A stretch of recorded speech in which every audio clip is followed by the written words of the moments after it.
mundo, ¿en qué situación se encuentra nuestro planeta? ¿Qué grado de salud tiene? ¿Qué tanta afectación hemos hecho como humanos? Se dice que la era del Homo sapiens es la que más tendrá su periodo de existencia en el planeta, que irá hacia una extinción. Por supuesto, esas son teorías que se manejan, pero lo que sí es cierto es que hay una afectación grande en la medida que hemos ido creciendo en las ciudades, en la medida que lo hemos ido tratando de hacer que la naturaleza se adapte a nosotros y no nosotros a la naturaleza.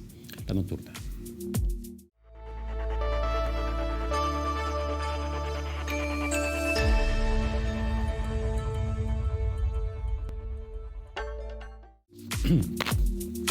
¿Qué tal? Los saludo con mucho gusto, Gerardo Nevares. Y bueno, hoy en el contexto del Día Mundial del Medio Ambiente, presento a quienes nos acompañan: Alfonso Martínez Muñoz, secretario del Medio Ambiente en el Estado; a la diputada Brenda Sánchez Castro, diputada de esta legislatura, pero en las comisiones de Medio Ambiente, Desarrollo Urbano y Movilidad. Ahí está. Y especialmente el arquitecto Rubén Pesci. Él es un arquitecto de reconocido prestigio a nivel mundial. Sus aportaciones son también muy importantes en el desarrollo sustentable en Latinoamérica, y actualmente director de la cátedra UNESCO, traído por la Fundación Mundo Sustentable. Arquitecto, un honor tenerlo por aquí. Muchísimas gracias. Gracias. Bien, pues ponemos el tema sobre la mesa. ¿Cuál es el estado de salud? ¿Qué pasa hoy? Porque hay, por supuesto, quienes manejan ciertos indicadores, tal vez los más confiables sean los de la ONU, pero ¿en qué momento está la Tierra? Sí, bueno, lo que pasa es que la población humana ha aumentado de manera muy importante. Exponencial. Sobre todo después de que se descubrieron los antibióticos. La expectativa de vida se ha incrementado, la sobrevivencia se ha incrementado, y hoy en día somos más de 7.700 millones de personas en el planeta, todos aspirando a tener un consumo como los países desarrollados, en el estilo de vida, en la forma como vives, cómo te vistes, cómo comes, cómo te transportas, y las externalidades que eso tiene para el planeta, que finalmente los recursos son finitos. Pues ahora hay impactos mundiales, y por lo tanto el compromiso de cada uno de nosotros pues es importante también para revertir esos procesos, ¿no? Pero digamos que en ecología hay un término que se llama capacidad de carga. La capacidad de carga. Que tienen los ecosistemas o que tiene un área determinada. Hay muestras de que estamos sobrepasando la capacidad de carga del planeta con ese estilo de vida a los que muchos pretendemos. Ahora, en un momento hablamos del estilo de vida y cómo puede contribuir a este proceso que muchos han llamado. ¿Es necesario o acabamos con esta casa, no? Diputada Brenda. Sí, a mí me gustaría agregar que durante años hemos estado tratando el tema con una visión de crecimiento. Y hemos manejado todo de manera exponencial y nunca pensamos en el tema del desarrollo. Hoy por hoy es el desarrollo. Si queremos tener ciudades competitivas, tienen que ser ciudades sustentables. La competitividad de una ciudad no puede estar en detrimento de lo que hay en nuestro ambiente. Y Monterrey es un muy buen ejemplo de ciudades mundiales donde el crecimiento se da, donde hay comunidades de alto consumo y donde requerimos imperiosamente poner normas y tener sobre todo una cultura donde este crecimiento que se dé esté encaminado al desarrollo, ¿verdad? Para buscar al fin y tener así ciudades sostenibles que puedan tener esta capacidad de carga sustentable. Monterrey, por ejemplo, tiene su zona metropolitana 5.2 millones de habitantes, y su capacidad de sus presas, por poner un ejemplo así muy sencillo, es para 3.5 millones de habitantes. Quiere decir que andamos en un déficit simple y sencillamente para abastecer el vital líquido. Bueno, lo estamos viviendo en este momento, es precisamente. Arquitecto Rubén Pesci, ¿cómo está el mundo? A mí me preocupa sobre todo, como dice un gran ecólogo catalán, Ramon Folch, cómo estamos esta especie a la cual yo estoy muy aficionado, dice él. Muy bonita la idea. El mundo va a sobrevivir. Sí, es cierto. A lo mejor Está mal estamos, la humanidad. Sí, estamos ahí argumentando de manera... Sí. Cada vez estoy más interesado en ir a la búsqueda del origen de los conceptos, de las palabras. Y creo que uno de los graves problemas, lo hablaba esta mañana en el TEC, es la pérdida de un lenguaje común. Entonces decimos cosas que para cada uno de nosotros significan cosas distintas. No está creado una cultura de la sustentabilidad. No está creada una cultura de la igualdad, más bien la desigualdad. Sí. Y nuestras últimas contribuciones en ese sentido es que hay que cambiar la inteligencia del bien individual a la inteligencia del bien común. Eso es muy difícil en esta situación o bajo este sistema donde se tiende al individualismo. Exactamente, de eso se trata. Nosotros nos cansamos de ir detrás de los efectos, atenuar esto, atenuar lo otro, atenuar lo otro. Y hemos llegado a la conclusión de que hay que ir a las causas. Entonces no hay que atenuar los residuos, hay que dejar de producir residuos. Una economía circular. Bien, capacidad de carga. El doctor Brent Murray, que hizo una serie de investigaciones norteamericano, hablaba de que si la cantidad de personas, la capacidad de carga de esta zona metropolitana de forma natural, es decir, con lo que ya proveía la naturaleza, era de 176,000 personas y no daba más, ¿no? Es decir, sin desarrollo, sin progreso, sin avances, cuando llegaron los colonizadores, ¿no? Una cosa así establecía él, ¿no? Ahora hablamos de una capacidad de carga de esta área metropolitana. ¿Cómo podemos comprender cuál es la capacidad de carga que ahora pueda manejarse? Sí, obviamente depende mucho de la forma como haga las cosas. Todos tenemos una huella hídrica, por ejemplo. Con lo que vestimos, con lo que consumimos, podemos tener una huella hídrica alta o tener una huella hídrica baja. Todos tenemos una huella de carbono. O sea, nuestras actividades tienen una huella de carbono. Depende cuánto te muevas, cómo te muevas, en qué te muevas, cuánta energía utilices, cuál es tu dieta. Y tenemos muchas decisiones que dependen completamente de nosotros.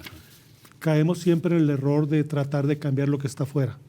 El gobierno tiene que hacer esto, Naciones Unidas tiene que hacer esto, pero tú mantienes tus hábitos y mantienes tu posición cuando es lo único que puedes tú cambiar. ¿Me explico? O sea, tú eres responsable de eso. A mí, por mis estudios, me ha tocado vivir en diferentes países tiempos largos y realmente aquellos países que están en mejores condiciones, que tienen una mejor aire de buena calidad, agua limpia, que no te encuentras residuos en la calle, son aquellos países donde las personas se sienten parte de la comunidad y tienen una educación ambiental profunda que les crea hábitos de conservación. Y eso es lo importante. Yo creo que entonces, volviendo al tema de capacidad de carga, no es lo mismo 5 millones de personas que estén conscientes, trabajando en conjunto, reduciendo su impacto, que 5 millones de personas que cada quien esté por su lado y que quiera que todo lo resuelva alguien más, ¿no? Es esa parte. Y obviamente también, pues, el área metropolitana se ha nutrido, ahorita que decía la diputada Brenda, pues cuando se acabó el agua de Santa Lucía, fuimos por el agua del Obispado y luego fuimos por el agua de Mina. O sea, también puedes artificialmente elevar la capacidad de carga que se tiene. Aquí la responsabilidad es cómo no puedes prever que vas a tener un déficit de agua cuando ya lo puedes calcular, ¿no? Si me explico. O sea, tú ya sabes cuánto se está consumiendo, sabes cuánto tienes y cómo puedes dejar que pase eso, ¿me explico? Entonces, la gestión y se va haciendo por años, ¿no? La gestión pública pues debe de estar ligada al compromiso ciudadano y entonces pues hay ciudades grandes donde el aire es de buena calidad, donde no hay residuos o pocos residuos. Eso no quiere decir que no tengan un impacto mundial, pero cuando menos en comunidad se vive mejor, y ciudades donde no, ¿verdad? Entonces, ya lo que yo veo es que, bueno, tenemos esta población y creo que debemos de tener planes a largo plazo y apegarnos a esos planes y obviamente tratar de ser más empáticos.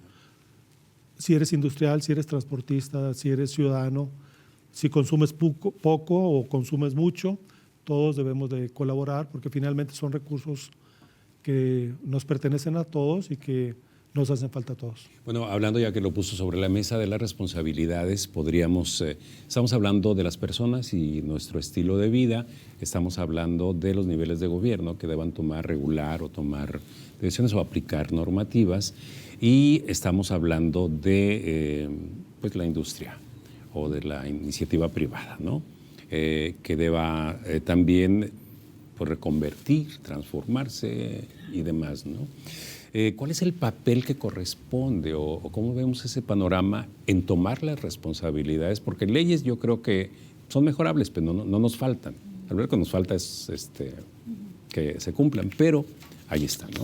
Pero ¿cuál es las responsabilidades que deba tener cada uno? El doctor Alfonso habló de los ciudadanos, el estilo de vida, que ahorita me gustaría abordarlo un poco más, pero... Sí. A mí me gustaría agregar aquí que hay que hacer un replanteamiento de ciudad, ¿sí? La ciudad hoy por hoy que la vivimos es una ciudad agresiva que juega en contrario de las personas. Ajá. Es una ciudad que te estresa y que te enferma. Entonces tenemos que pensar en cómo hacemos ciudades felices, saludables y, insisto, competitivas. Y yo quiero traer un tema que puede ser polémico, pero es un tema que se ha estado discutiendo en el argot de nuestra comunidad, que es el tema del crecimiento no de población, sino el crecimiento urbano. Es decir, en su zonificación de forma de expansión, de su forma de crecimiento, que creo que puede ser controlada a base de normas y evidente también actos de autoridad. Los actos de autoridad son importantes sobre todo cuando hay riesgos inminentes, ¿sí? Como por ejemplo ahorita el caso del agua. Supongamos la ciudad tiene una expansión territorial que no le abastece o no puede abastecer a comunidades que están en la zona periférica. Y sin embargo la ciudad, aunque ahorita no tiene agua, sigue expandiéndose.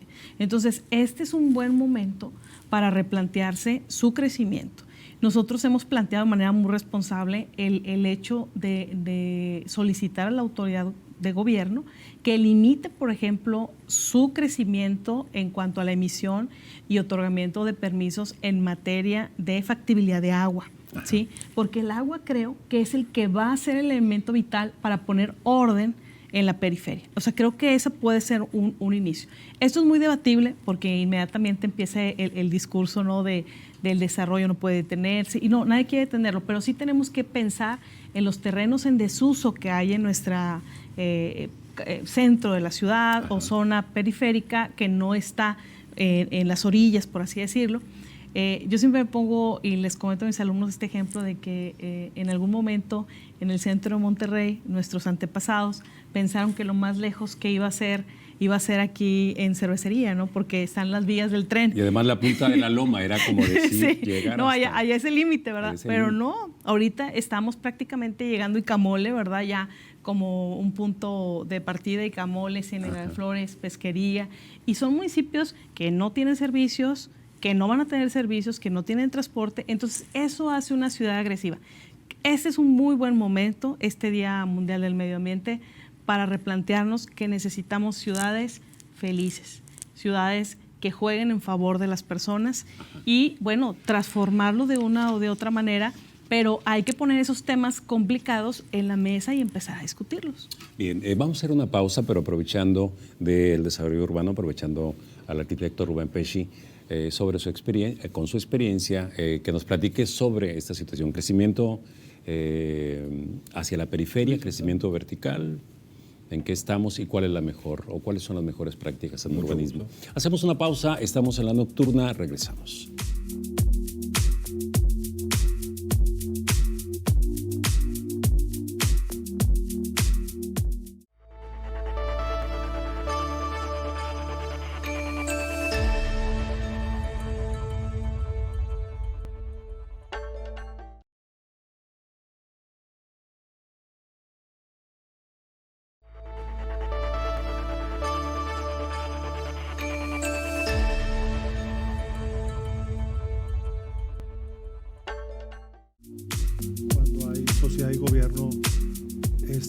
preocupados por el mismo tema, ¿no? Bien, estamos de regreso en la nocturna. Al momento de abrir esta mesa, en 1973 se da la primera cumbre en el que se crea el Día Mundial del Medio Ambiente. Han pasado 50 años y esto parece ser que no ha habido grandes resultados, ¿no? Hablábamos de crecimiento o desarrollo sostenible, ¿no? ¿Cuál es la diferencia? ¿Cómo debemos conceptualizar estas dos cosas, arquitecto? Y sí, sigo la idea de la diputada Sánchez en el sentido de ser una ciudad que no sea tan agresiva con nosotros. Bueno, son preguntas del millón para este momento de la humanidad, ¿no es cierto? Y se ve muy claramente en las imágenes de la guerra en Ucrania, cómo la guerra en Ucrania está destruyendo unos suburbios urbanos gigantescos, infinitos, iguales en cualquier parte del mundo. Bueno, yo creo que hay que ir al fondo de la cuestión. El fondo de la cuestión es, por un lado, ecológico, porque hay que ver todo en su conjunto. Esto es la ecología y las repercusiones de todo en todo. Esta es la ecología. Por lo tanto, las ciudades también son parte de la ecología. Pero hay que ver la economía, porque la economía es la ciencia de la administración de la complejidad, de la administración de la tierra. Y lo que más está equivocado acá es la cultura económica del mundo. No puedo eso transformarlo solamente en una cultura hegemónica del Estado, tipo comunismo, que ha fracasado. Y no puedo transformarlo eso en un capitalismo a ultranza, porque libera las fuerzas negativas de la sociedad. Ha acentuado las desigualdades. Exactamente, está a la vista, ya no tenemos que dudar más de todo esto. Con mis maestros italianos estamos pensando en algo que llamamos comunitarismo, que no tiene nada que ver con comunismo, sino la comunidad en la acción. Ajá. Y esto lo veo muy fuerte en México. Bueno, eso también lo hemos trabajado acá. Yo tuve la suerte de dar mi contribución como consultor internacional al último Plan Metropolitano de Monterrey. ¿Sabías algo de eso? Sabías. Bueno, me permito decirlo. No se está aplicando. Es posible que Alfonso esté ya avanzando en muchas líneas, incluso más innovadoras, incluso mejores. Pero hay que acentuar la idea de una economía circular. Todo es circular. Esta agua vuelve a ser agua. Esta mesa salió de algún recurso, pero puede durar 1000 años. ¿Cómo hacemos para controlar que la economía del suelo no sea depredatoria del suelo como hábitat humano? No del suelo tierra, no del suelo edáfico también, pero del suelo como hábitat humano, es lo más escaso que tenemos. La biosfera es una cosita así. Muy delgada. Es una cosita así, delgada y frágil.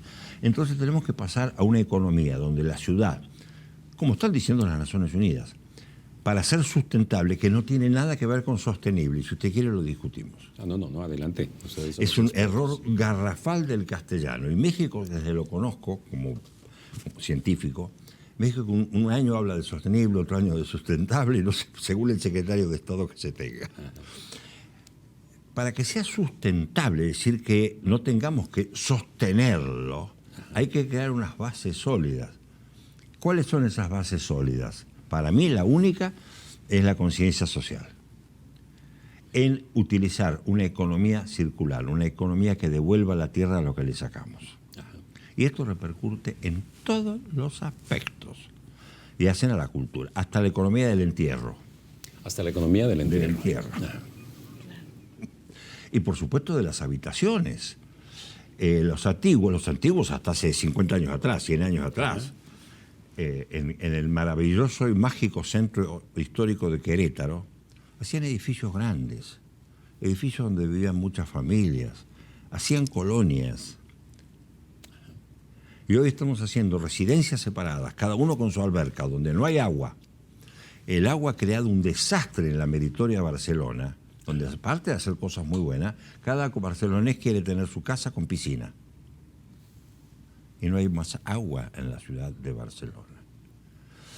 La economía no circular es nuestro problema, amigo, porque es una forma de seguir con la explotación de los recursos, pero para efectos de la satisfacción de los deseos más inconfesables de la condición humana. Propiedad privada, acumulación de capitales, egoísmo. O sea, yo creo que el problema ambiental es un problema profundamente social, de una economía equivocada que no tiene sustento en las bolsas del mundo, en las bolsas mercantiles del mundo, ni tiene sustento en la fabricación de automóviles. Pero bien, la economía, por economía entiendo el sistema de producción, ¿no? Sí, Es por ahí, ¿no? ¿Verdad? El sistema de producción. Y ese mismo, bueno, crea una cultura de consumo o de turboconsumo ya, ¿no? Sí. Además de estas condiciones en el estilo de vida, quiero vestirme como tal, quiero tener mi coche, quiero tener mi casa habitación, mi coche tiene que ser grande, estamos muy americanizados en eso, aunque ya han entrado los coches europeos, ¿no? Sí. Por supuesto. Pero, ¿qué tan revertible es esta situación? Todo, me parece a mí que, primero, la condición del mundo es compleja, sobre todo por el tema del cambio climático. Si nosotros vemos cuál es el futuro climático de las diferentes regiones del mundo, hay algunas regiones que van a ser más secas y más calientes, algunas va a llover más, desgraciadamente no es nuestra región. Pero hoy en día es posible saber cuál va a ser el clima en 10, en 20, 30, 40, 50 años. Y la forma como estamos viviendo no es posible con el clima que vamos a tener en unas décadas hacia adelante. Entonces, obviamente que las cosas se pueden revertir, pero para eso se requiere comunidad, como bien decía Rubén, se requiere que seamos empáticos y que cuidemos lo que es común, ¿verdad? Y para cuidar lo que es común se tiene que sacrificar algunas cosas. Cada uno tenemos que sacrificar algunas cosas, que representa algún dolor, porque tienes que decir no a algunas comodidades, tienes que cambiar algunos estilos, tienes que invertir si eres industrial o transportista o comerciante, o tienes que, si estás en servicio público, que tomar caminos que no se han tomado anteriormente. Quiero poner el ejemplo del agua.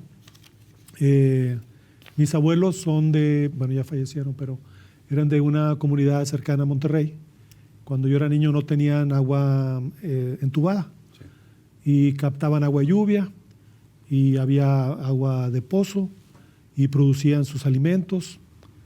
Y entonces nosotros hemos siempre tratado de solucionar la nueva demanda de agua con agua de nuevas fuentes. Esas fuentes han sido cada vez más lejanas, sí, o más profundas y por lo tanto más caras. Pero no hemos hecho labores de eficiencia en el uso del agua. En la agricultura, en la ganadería, captación de agua de lluvia, seguimos regando pasto decorativo, seguimos queriendo tener albercas, lavar nuestro coche con agua y eso pues no es sostenible en el largo plazo, ¿no? Más cuando está cambiando el clima, a tener días, una proporción de días calientes mayor y menor precipitación, ¿no? Sí, y eso pues el calor quita el agua del suelo, el calor quita el agua de los vegetales, quita el agua de las presas, va a haber mayor estrés hídrico, entonces sí o sí tenemos que cambiar la forma como hemos estado desarrollándonos en el área metropolitana de Monterrey. Ajá. Pero claro que se puede, ¿no? Y quiero poner, si me permites muy rápido, un ejemplo positivo que vamos a anunciar mañana sábado, que es que vamos a iniciar con un programa de adaptación y mitigación al cambio climático.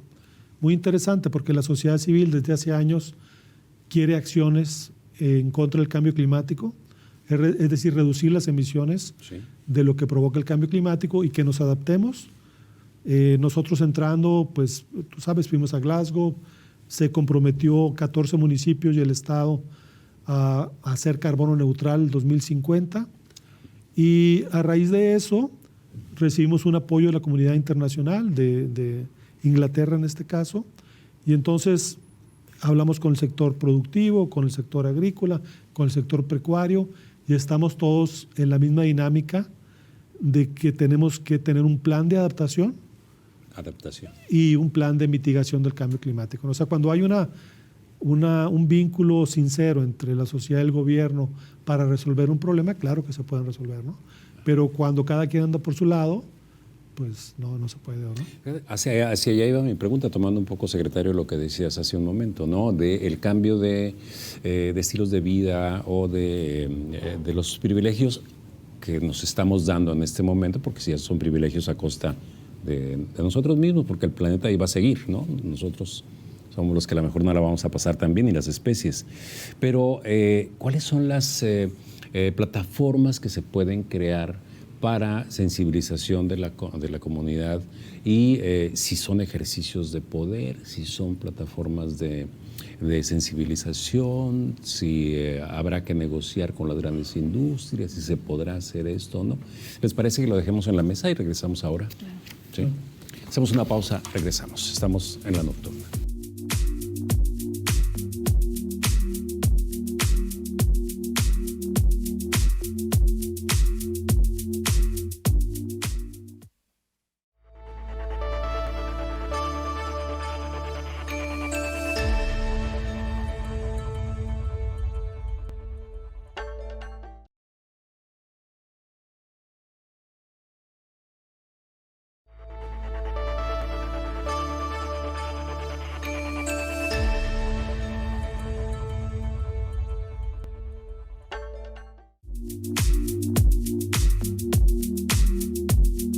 De las industrias, donde tienen que ver con la normatividad, pero en el caso de los ciudadanos decía, bueno, ¿cómo los incentivamos a que vayamos hacia ese cambio? Claro.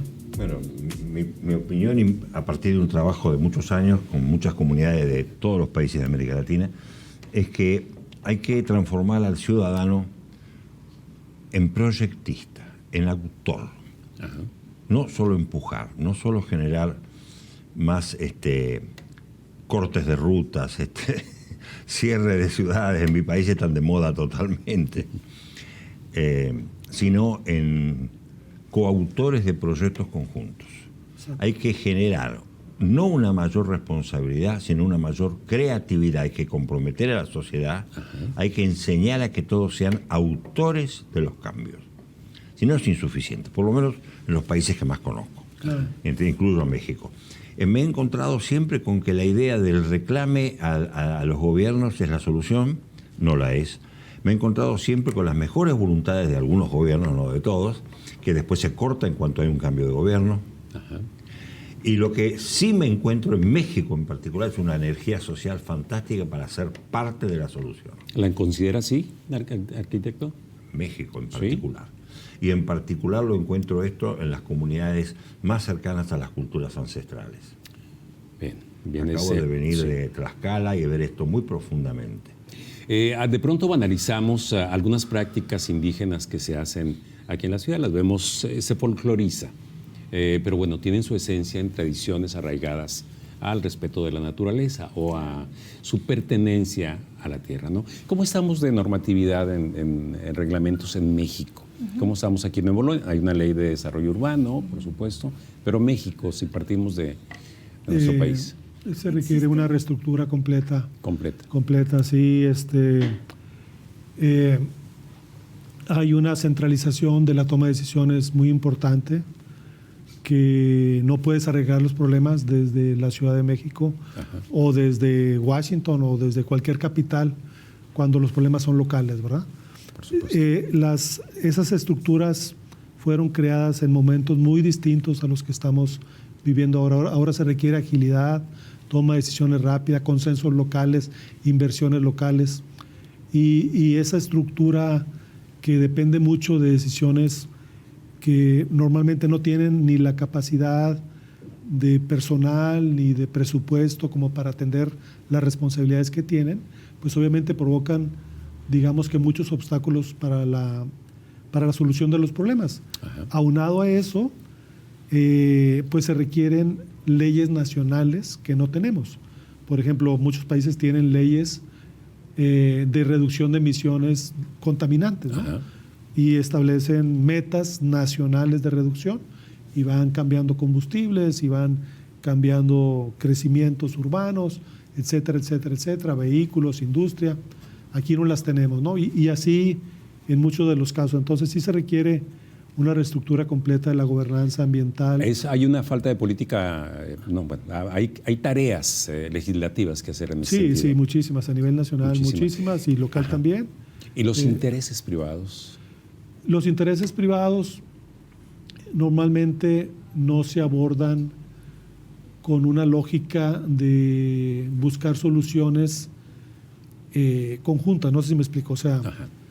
Si tú vas, ¿dónde están las empresas más con mayor rendimiento? Pues en los países desarrollados, ¿no? ¿Cómo es posible que cumpliendo con los criterios ambientales tan fuertes puedas tener beneficios tan importantes? Simple y sencillamente porque cuando el medio ambiente está en buenas condiciones, las personas tienen más recursos, Ajá. porque se enferman menos, porque gastan menos en la degradación ambiental, porque producen más alimentos y entonces la empresa le va mejor porque se consume más y mejor. Entonces, esa falta de encontrar soluciones, ganar Sí. a fondo, pues también pues provoca muchas veces problemas, ¿no?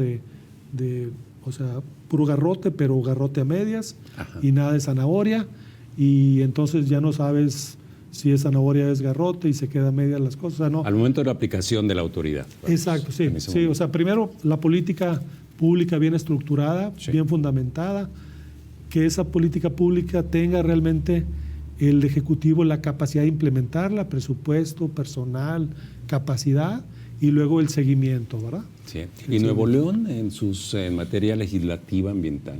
Sí, bueno, ahorita quisiera mencionar un poquito lo que decía el doctor Pesci en Ajá. cuanto a quiénes tenían o cómo la ciudadanía puede intervenir. En el caso de la localidad hay 3 problemas que aquejan, que es el manejo de los residuos sólidos, que Ajá. es el tema de calidad del aire y que es el tema de la falta de agua.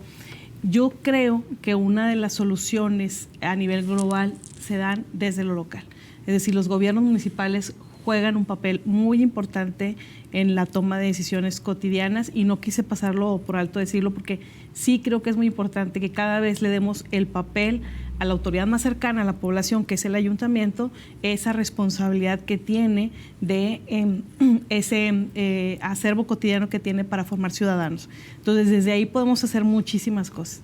Y bueno, en cuanto a materia de normatividad, existe ahorita, en caso del gobierno del Estado, en el caso de Nuevo León, su Congreso es un Congreso que es la caja de resonancia, evidentemente, de todo Nuevo León, Ajá. y que en ese sentido, pues, recibe peticiones ciudadanas que se transforman al final del día en leyes.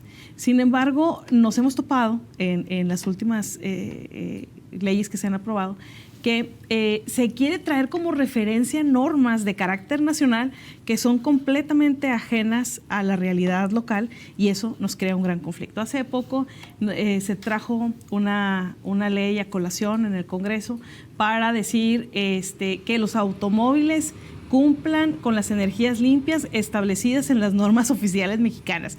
Las normas oficiales mexicanas hoy por hoy contaminan, ¿sí? Sus indicadores de límites permisibles sobrepasan. No nos podemos comparar con Los Ángeles, con alguna tabla de la EPA de Estados Unidos, porque simple y sencillamente los límites permisibles sobrepasan.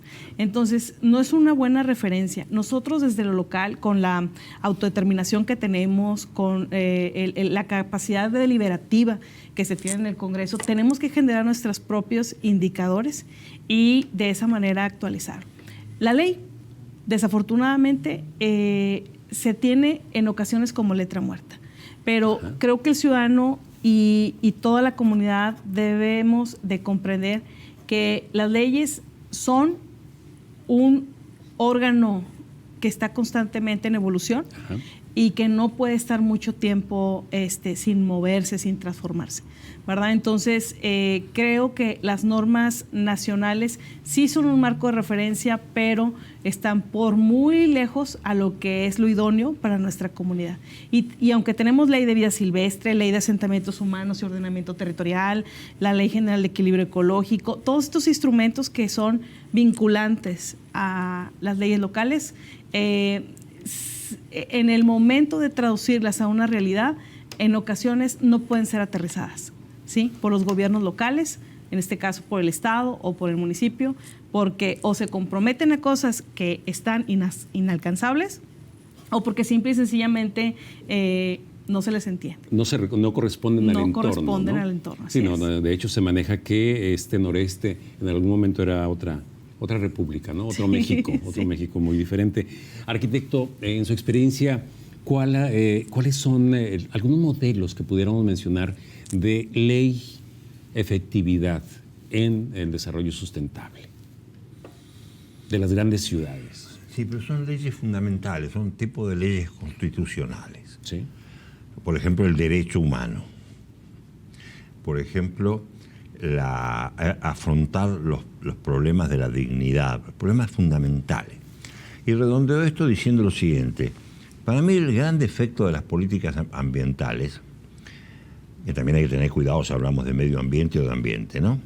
Pero las políticas fundamentales ambientales tienen que ir a cambiar las causas, no a minimizar los efectos. Este es el drama. Entonces, si contaminamos, por ejemplo, la contaminación automotriz, ¿no?, de los vehículos, hay que hacerlos de agua, consumir aire. Ajá, pero el desastre del estrés urbano por el movimiento de los vehículos no lo solucionamos. Es más, va a haber más automóviles, va a haber más viaductos, va a haber más autopistas y la vida nuestra va a ser un encierro. Había una cosa, permíteme decirlo, en Puebla, y no porque sea Puebla, un barrio habitacional bastante decente, colectivo, social, donde se había diseñado parques, se puso pavimento para que estacionaran los carros. Desapareció el parque. Pero donde se pusieron los carros, cada uno de los propietarios le hizo una jaula alrededor de alambre. ¿Los conocen estos casos? Sí. Los conocen. Haciendo del espacio público para la gente las jaulas de los automóviles, sucias porque cada uno tiene su jaula, nadie los limpia bien, los bordes entre caja y caja son residuos. Esto es lo más contrario que he visto a la dignidad social.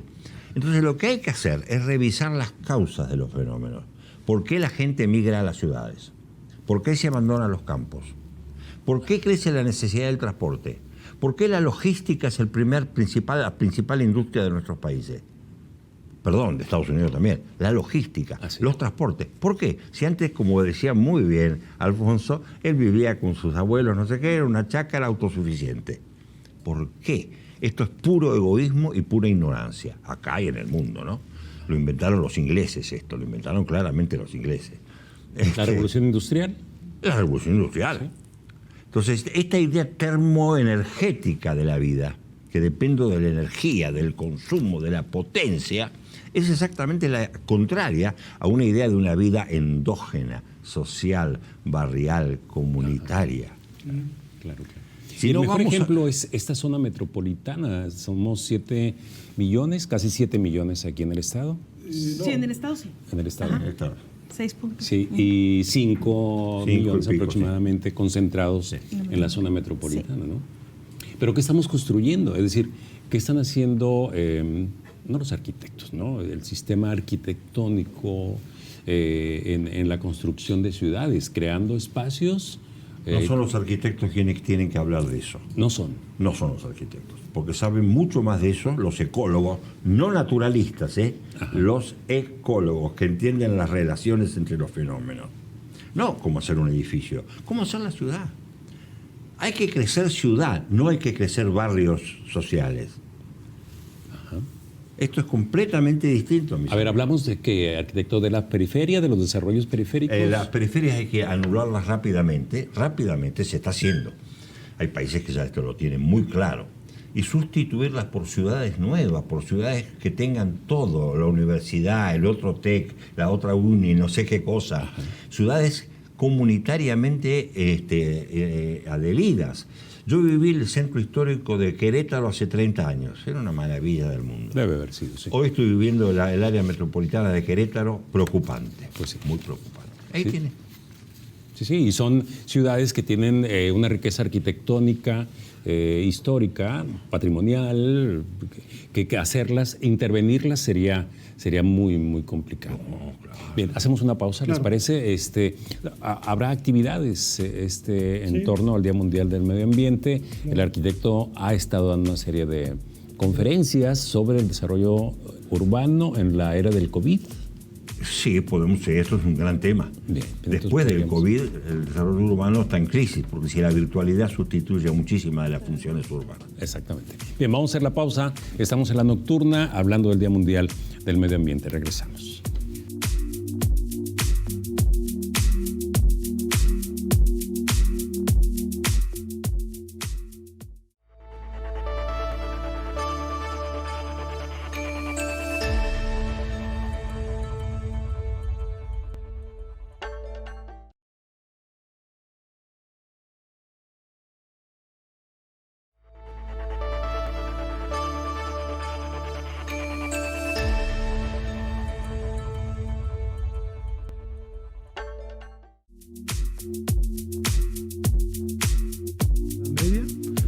No crece.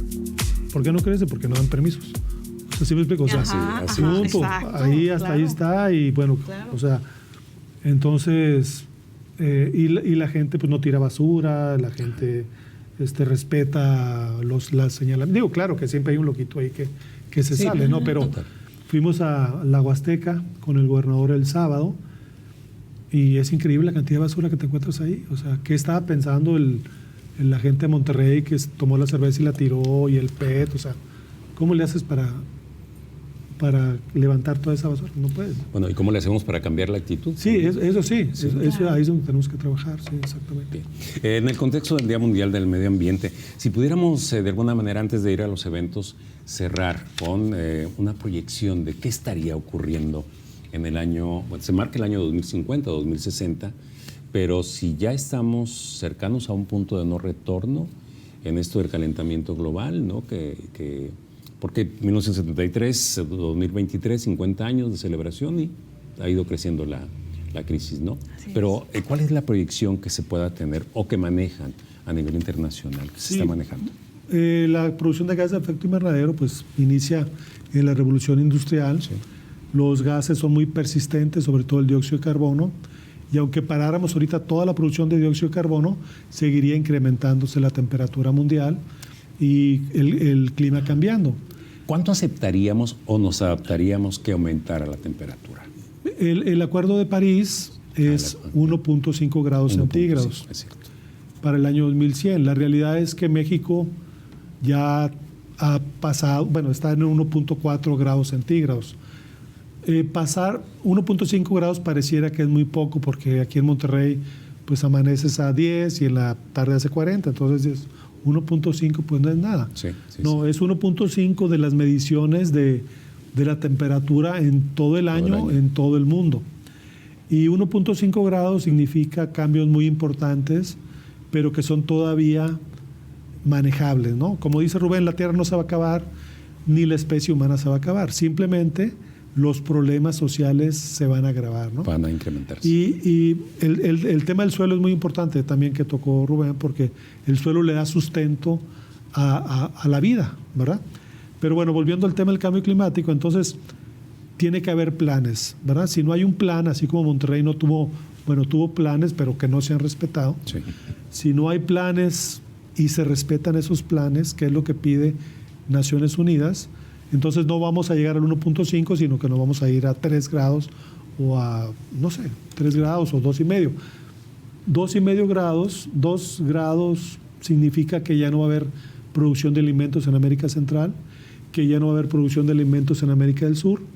Y entonces tú te imaginas la migración hacia países que tienen más capacidad de resistencia, donde quizás la temperatura va a ser más benévola o va a llover más. Por supuesto. Entonces, estamos hablando de problemas sociales nunca antes vistos por los seres humanos si no nos ponemos a trabajar como humanidad. O sea, ya no es un tema de que yo soy de Monterrey, yo soy de La Plata, no, es un tema, yo soy habitante del planeta, y si yo hago algo en Monterrey, si yo tiro esto, pues puede que llegue al mar y puede que afecte el mar, y si yo contamino, pues eso se mueve en la atmósfera y afecta el planeta. Entonces requieren personas, habitantes del mundo, empáticos con el planeta, que cuando estén aquí pues, respeten la naturaleza, o cuando estén en cualquier otro lugar del planeta, ¿no? Y eso me parece a mí que nace desde la niñez. O sea, Los niños deben de desarrollar hábitos que les permita armonizar con la naturaleza, comprender los recursos naturales, comprender el bosque, comprender el agua, comprender el aire, comprender el suelo, y que sepan que si se pierde el suelo, pues se pierde el país, ¿verdad? Incidir en el sistema educativo, ¿no? Pero creando hábitos sobre todo, o sea, no un tema de que, pues mira, aquí está un ecosistema, sino aprender a hacerlo, que el niño salga y vea que la escuela está ahorrando agua, que la escuela está reciclando, que los maestros se comprometen, que en su casa lo hacen. Y entonces esas personas, cuando tienen ya la posibilidad de ser empresarios o funcionarios o cualquier otra actividad, pues van a ser respetuosos. Bien, diputada Brenda, arquitecto, sí. ¿Qué proyección perciben ustedes que hay para las ciudades y para el mundo? En el caso de la ciudad, no quiero pecar de positiva, pero yo sí veo que hay una conciencia colectiva que está actuando y despertando, y gracias, en el caso de la localidad, gracias a esa participación activa de madres de familia, de jóvenes, han estado incidiendo en toma de decisiones, en impactos, no solamente en políticas públicas, sino también en cambios en las normas. Y eso es una realidad. El reto más importante en la zona metropolitana, como yo lo veo, son los tres que marqué ahorita: la cuenca atmosférica por la calidad del aire, el manejo del residuo y el tema del vital líquido. Pero entra uno en el que convergen todos, que son las islas de calor. El gran reto ahorita para nuestra zona metropolitana va a ser el manejo de la temperatura. Ahorita no hemos tenido oleadas como las de España, en donde han afectado a las personas, no al menos que sepamos documentadas, pero eso merma en la calidad de la vida de las personas. Y creo que en los próximos años veremos muy enfocada todas las políticas públicas de los gobiernos para reconvertir estos espacios públicos en grandes pulmones y darle por salud a la población espacios donde puedan verdaderamente armonizar y sobre todo reconvertir la temperatura. Bien, ¿lo percibe así, arquitecto? Sí, claro. Quizás diferimos en algunos alcances, en algunos criterios, aunque estoy muy contento y me siento espléndidamente protegido, y por el señor periodista también. Pero quiero decir dónde para nosotros está el cambio de época, al decir de Edgar Morin, por ejemplo, ¿no? No está en ajustar las acciones sobre un conjunto de efectos provenientes de la inteligencia del bien individual, sino reeducar el mundo, la humanidad, hacia la inteligencia del bien común. La inteligencia del bien común se dejó de enseñar, se dejó de desarrollar en algunos casos hace 500 años, otros casos 300, 200, etc. Desde el surgimiento de la civilización termoindustrial, termoenergética, se dejó de emplear. Lo importante es que yo proteja a mi familia, haga mis muros de mi casa, tenga mi agua y tenga cualquier otro derecho. Siempre, en cambio, lo que hay que empezar a pensar es que si damos la satisfacción a cada uno, no podemos equilibrar los recursos del planeta. La inteligencia del bien común. La inteligencia del bien común, un concepto maravilloso. Y finalmente, bueno, en este contexto del Día Mundial del Medio Ambiente, una sola tierra es el lema. ¿Qué se tiene programado, arquitecto? Sí, bueno, pues hemos estado realizando diferentes, trabajos durante la semana. Este sábado pasado estuvimos en la Huasteca, sí, recolectando residuos. Acabamos de recibir la custodia de toda el área, desde la presa Rompepicos hasta el origen, la entrada de la Huasteca. Lo cual es fabuloso porque vamos a poder controlar lo que ahí está sucediendo y proteger el Parque Nacional Cumbres de Monterrey y lo que suceda en ese espacio para que la gente lo aproveche, pero que no se degrade. Muy buenas noticias. Estamos arrancando el programa de verificación vehicular voluntaria. Ahorita están ya los módulos haciendo pruebas en el área metropolitana de Monterrey. Como dice la licenciada Brenda, traemos un proyecto que le llamamos Árboles para poder dormir.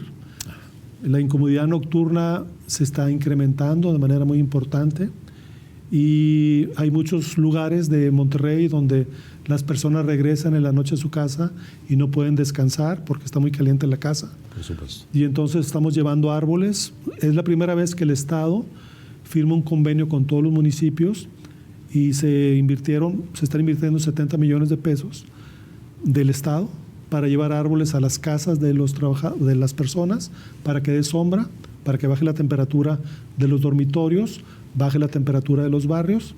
Estamos invitando a las empresas para que hagan lo mismo. Que no es un problema menor el de que no se pueda. No es un problema.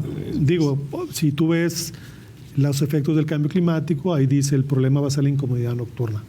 O sea, ese va a ser el problema aquí, ¿no? Y entonces, pues nos estamos moviendo. Y lo más importante es que, como dice Brenda, gracias a que la sociedad ha estado exigiendo acciones en contra del cambio climático, el gobernador desde el primer mes hicimos el primer saque de la agenda climática de Nuevo León para el futuro. Luego fuimos a Glasgow, se hicieron compromisos en Glasgow. Fue también el presidente municipal de Monterrey, Luis Donaldo Colosio. Luego hemos tenido reuniones con diferentes grupos de la sociedad civil, recibimos un recurso internacional y ahora vamos a iniciar el plan de adaptación al cambio climático. ¿Cómo va a ser la ciudad en el año 2050 con el clima que vamos a tener, que no va a ser similar al que tenemos ahora? ¿Cómo va a ser la ciudad? ¿Cómo podemos seguir viviendo aquí con comodidad? ¿Cómo podemos seguir produciendo alimentos, etcétera, ¿no? Y por otro lado, ¿cómo vamos a reducir las emisiones de gases de efecto invernadero? Nos comprometimos a hacer carbono neutral el año 2050. Está complicado porque muchas de las decisiones pues sobrepasan el ámbito estatal. Pero sí vamos a hacer todo lo que nos corresponda como sociedad a nosotros y luego dejar lo que requerimos de apoyo nacional o internacional para lograrlo, ¿no? Pero ese plan va a estar elaborado por organizaciones muy importantes como la WWF, como el